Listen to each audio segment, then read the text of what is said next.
Well, hello guys, and welcome to another LEGO Star Wars The Last Jedi set review.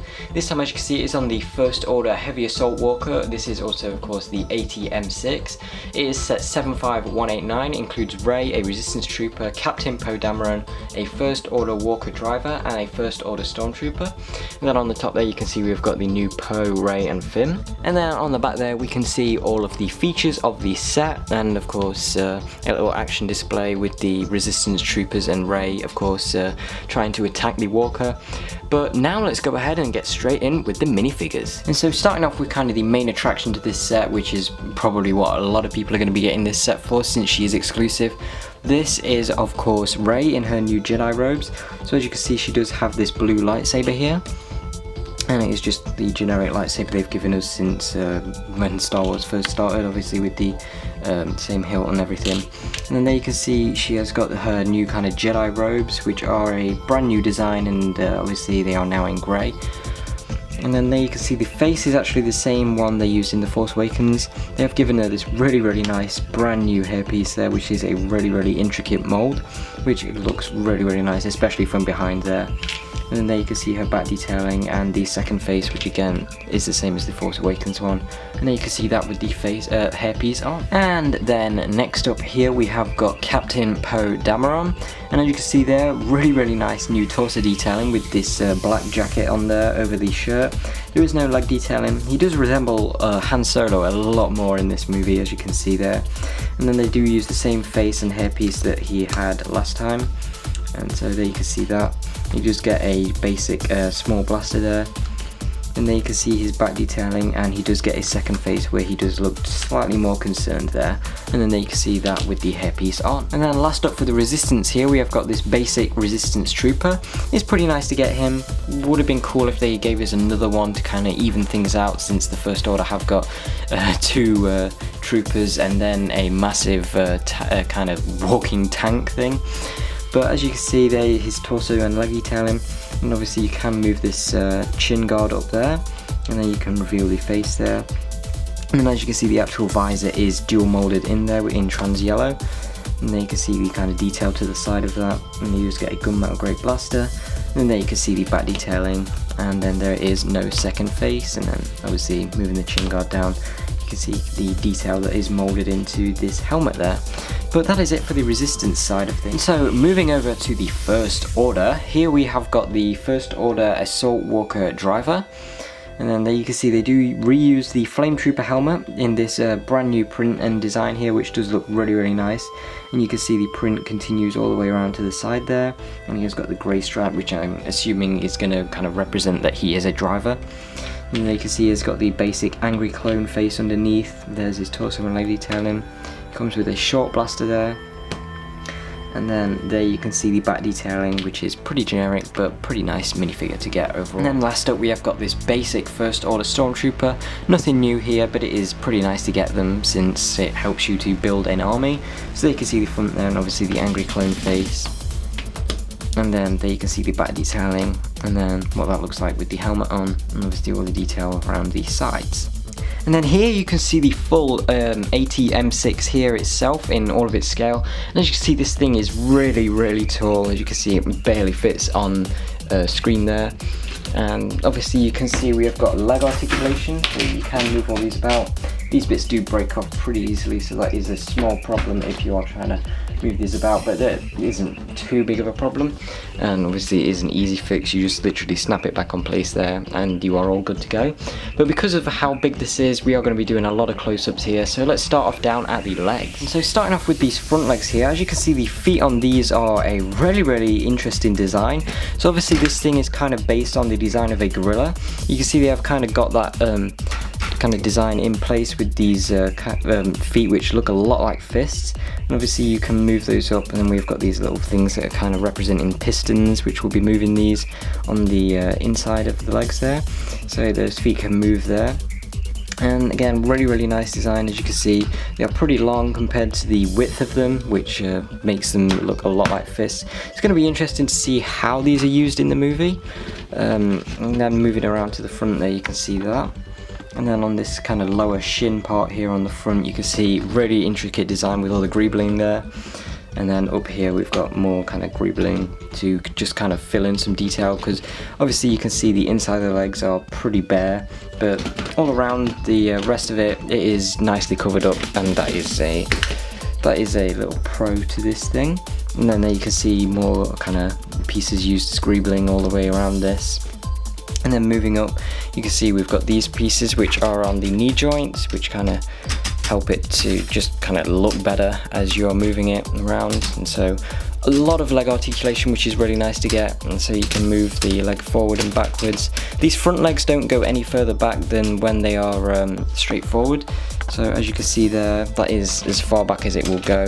There's just kind of one half click in there, but it does just kind of stay straight. Whereas these front legs can go all the way forwards like so, and then all the way back like that, which is really nice. And then these back legs are more like the regular AT-AT legs there, which we are used to. So as you can see, we've got this foot here, which does look very reminiscent of an AT-AT's legs. And then we've got more detail all the way along it. And then obviously the knee there, and then on the outside there. And then as you can see, the inside again is pretty bare, but it's not too big of an issue. And then obviously, as you can see, this thing does stand on 3 legs, but you can only kind of have it on the back, one of the back legs up. If you try and support all of the weight on the back legs and have one of the front legs up, it will fall over. So that is a bit of an issue, but it is pretty nice to get it in some walking poses like so. And obviously, because of the articulation in the foot, you can get a lot of poses. So as you can see, the feet do move quite a lot there at the ankles, which is really nice, and that does allow for some really nice poses. So obviously you can move these front legs a bit, and you can bend the knee joints there like so, and then bring this leg down, and then you can kind of see in a little walking pose there, which is really nice to see. And obviously again, these front legs, which are a really unique design on the feet, which is really nice to see. Obviously this kind of sets it apart from being a regular AT-AT. And then moving on to the body of the walker here, as you can see, very similar to an AT-AT with the way this is all plated up, but you can open these sections up here, and then there is space to kind of stand at least 2 minifigures here, but that is really it. There isn't too much space there. And then you can see in the back, the other side just have the same amount of space. But you can see really all this opens up is just kind of how this thing has been built.